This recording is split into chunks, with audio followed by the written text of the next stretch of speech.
Hello and welcome friends, welcome to cash web. Friends, आपने काफी बार देखा होगा कि प्राइस सपोर्ट के नीचे या रेजिस्टेंस के ऊपर ब्रेकआउट करता है एंड फिर वहीं से अचानक रिवर्स हो जाता है एंड वहीं पर एक ट्रेडर्स फंस जाते हैं।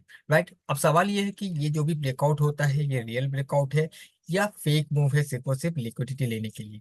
आज के इस वीडियो में मैं आपको बहुत ही सिंपल लैंग्वेज में समझाने वाला हूँ कि कैसे आप पहचान सकते हो एक रियल ब्रेकआउट या फिर एक फेक ब्रेकआउट को। एंड साथ ही आप कैसे प्लान कर पाओगे कि किसको ट्रेड करना है, कैसे आपको रियल ब्रेकआउट या फिर फेक ब्रेकआउट पर अपना ट्रेड को इनिशिएट करना है। सो फ्रेंड्स, बेसिक डेफिनेशन है ब्रेकआउट का कि अगर ब्रेकआउट एक वॉल्यूम के साथ होता है और वॉल्यूम के साथ प्राइस ब्रेकआउट होकर क्लोज हो जाता है तो वो रियल ब्रेकआउट माना जाता है। और अगर लेस वॉल्यूम के साथ ब्रेकआउट करके क्लोज हो जाता है तो वो एक फेक ब्रेकआउट माना जाता है। बट फ्रेंड्स, ऐसा नहीं है, जरूरी नहीं है कि वॉल्यूम के साथ अगर ब्रेकआउट होता है तो वो रियल ब्रेकआउट ही होगा। हाँ, वॉल्यूम इंपॉर्टेंस है, मैं ये मानता हूँ कि वॉल्यूम रियल टाइम डेटा आपको बताता है, एक इंसाइट बताता है। बट जरूरी ये नहीं है कि वॉल्यूम के साथ अगर प्राइस अप डायरेक्शन में ब्रेकआउट हो रहा है तो वहां पर वो रियल ब्रेकआउट ही होगा। एग्जांपल के लिए इसी चार्ट पर अगर आप देखोगे, यहाँ पर मैं अगर एक लाइन को ड्रॉ करता हूँ तो आपको दिखेगा इस जगह से प्राइस गिरा था, यहाँ पर प्राइस रिजेक्शन लिया, इस जगह से फिर से गिरा एंड प्राइस का ब्रेकआउट हो गया यहाँ पर, क्योंकि यहाँ से जब गिरा है तो कहीं ना कहीं ये रेजिस्टेंस होगा। अब रेजिस्टेंस का ब्रेकआउट हो गया एंड वॉल्यूम के साथ हुआ है। ये येलो कैंडल है, मीन्स ये ग्रीन कैंडल है, बट येलो इसलिए दिख रहा है क्योंकि इसमें प्रीवियस कैंडल से ज्यादा वॉल्यूम आया हुआ है। नीचे आप वॉल्यूम बार भी देख सकते हो।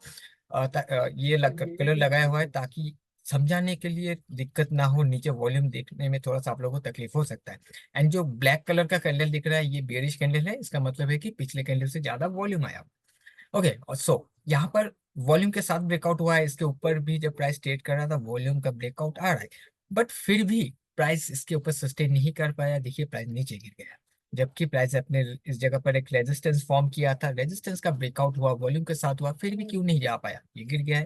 यानी कि वॉल्यूम के साथ ब्रेकआउट होने का मतलब ही प्राइस ऊपर चला जाएगा, जरूरी नहीं है।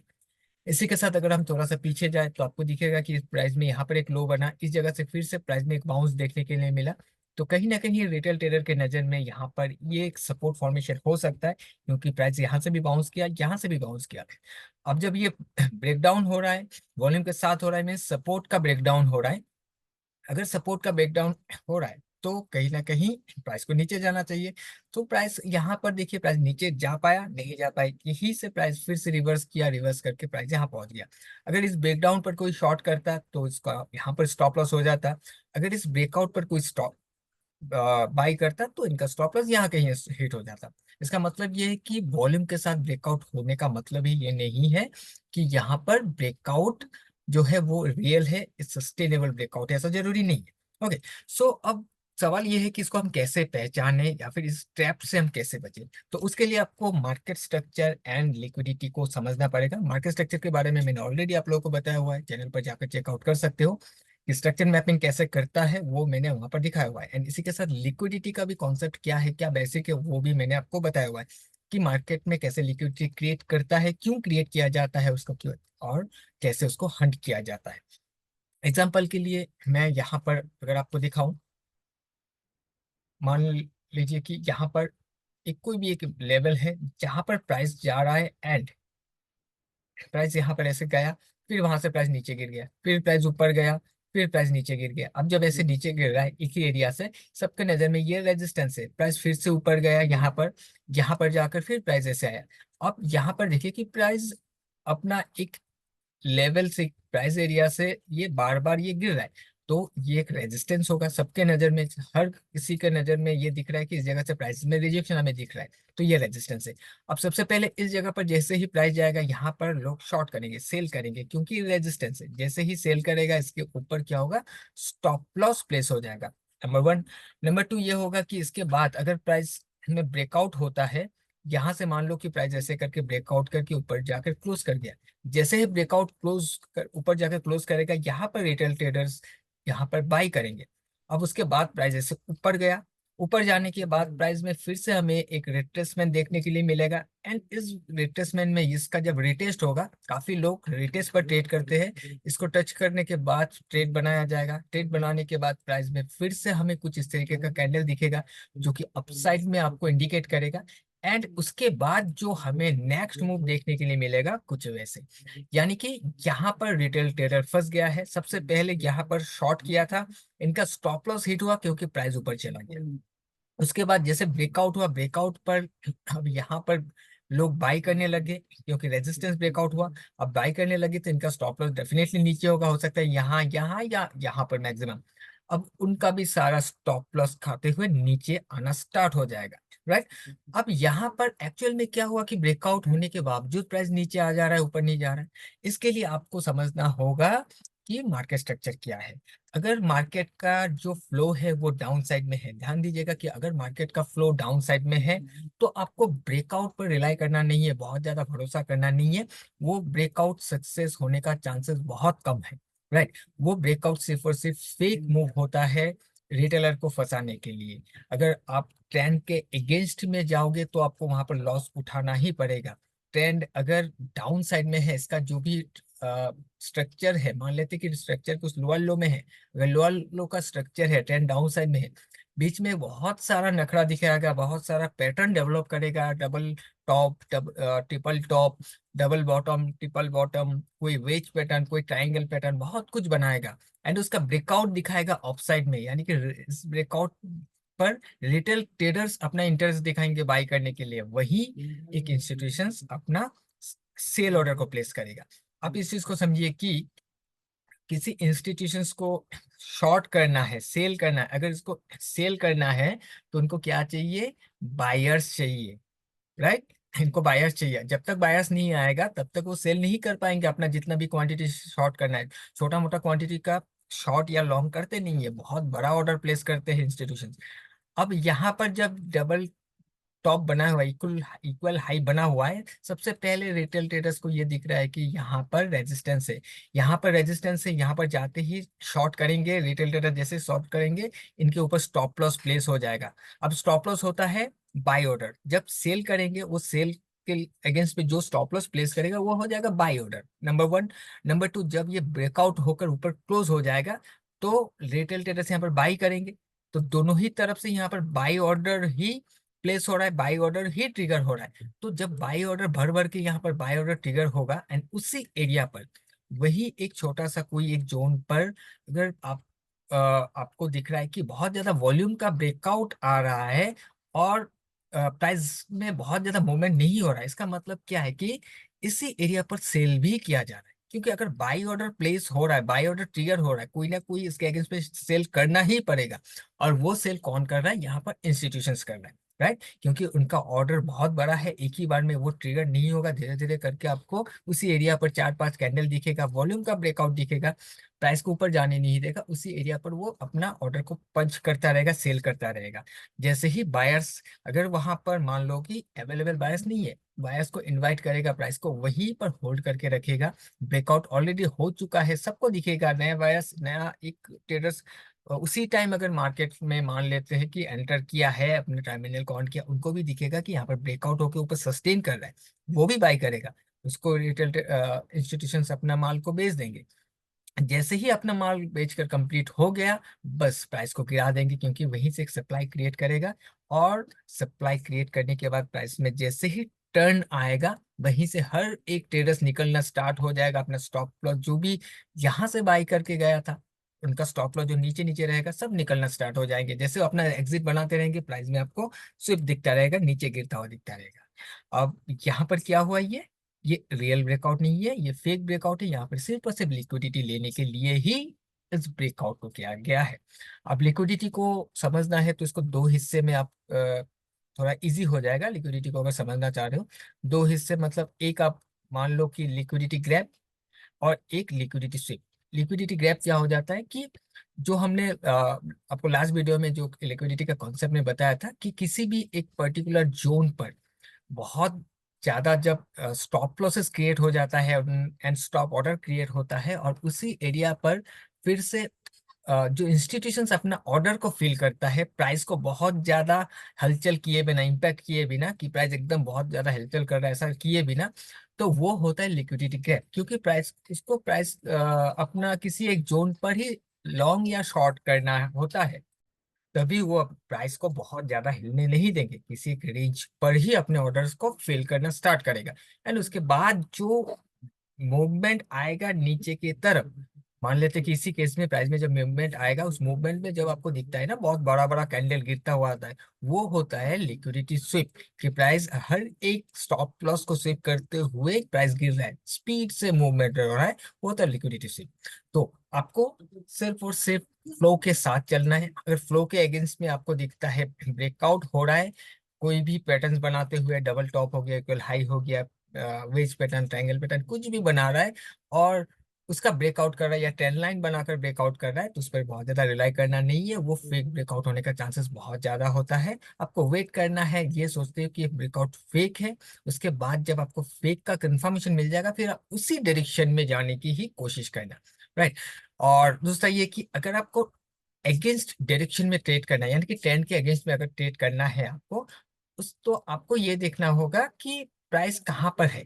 प्राइस को आपको सस्ते में से उठाना होगा। मत कहने का मतलब ये है कि हम जो बाय एंड सेल होता है, बाय हमेशा लो से होता है, सेलिंग हमेशा हाई से होता है। सस्ते को हमेशा खरीदना चाहिए, महंगे को हमेशा बेचना चाहिए।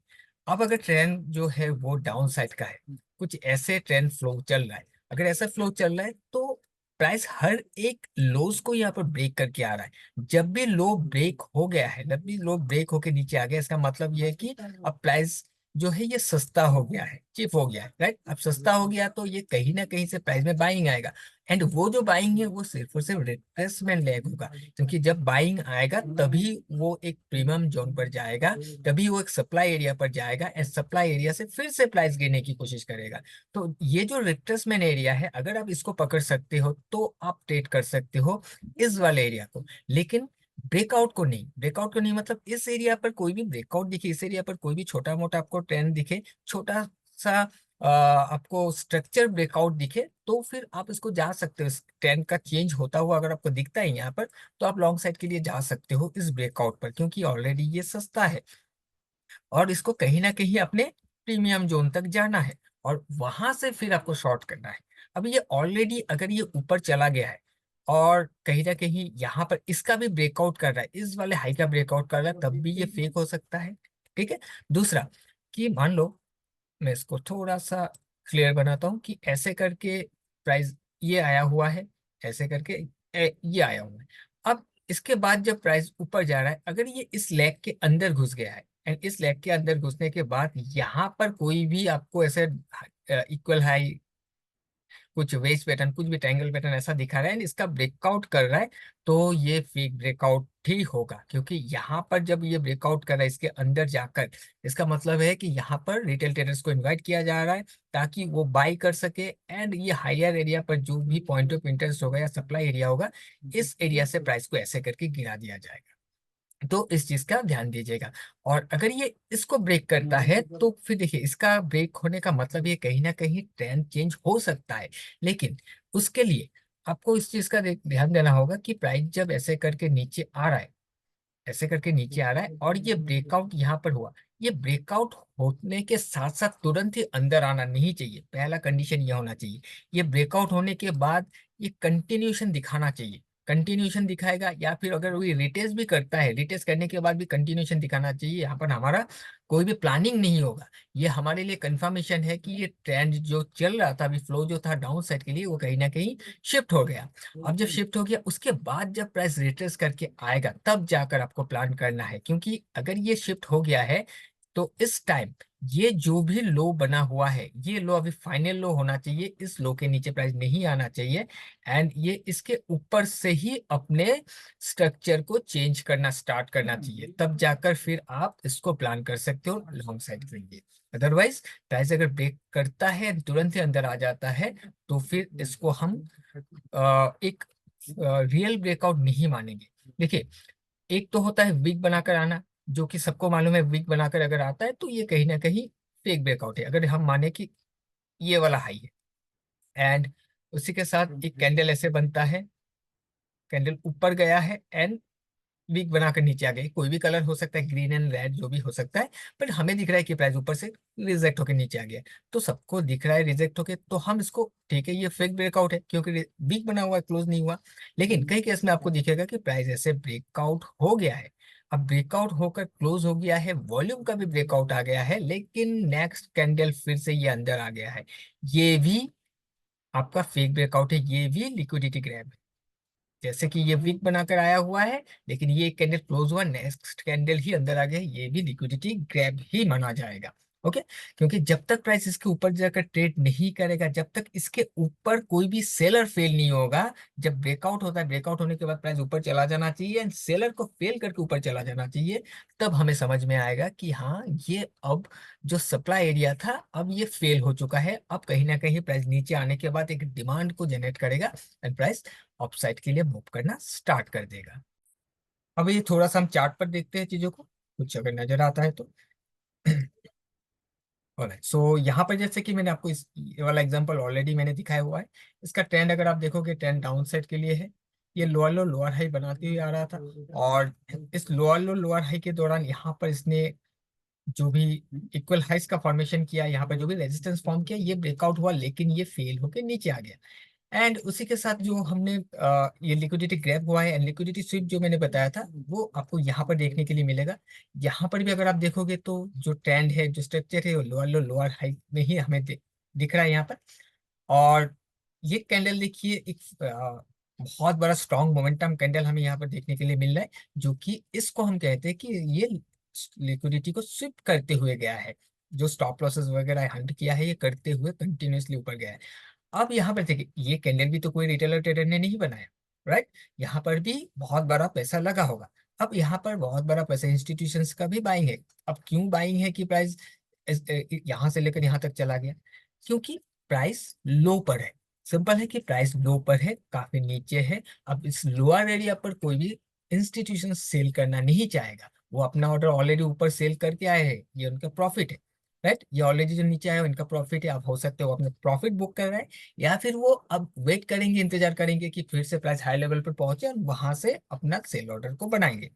सो यहाँ पर ये जो स्वीप है, स्वीप होने का क्या रीजन है, कौन सा एरिया को स्वीप किया? सो उसको अगर आप देखने जाओगे तो यहाँ पर देखिए एक हाई, इस जगह पर एक हाई था।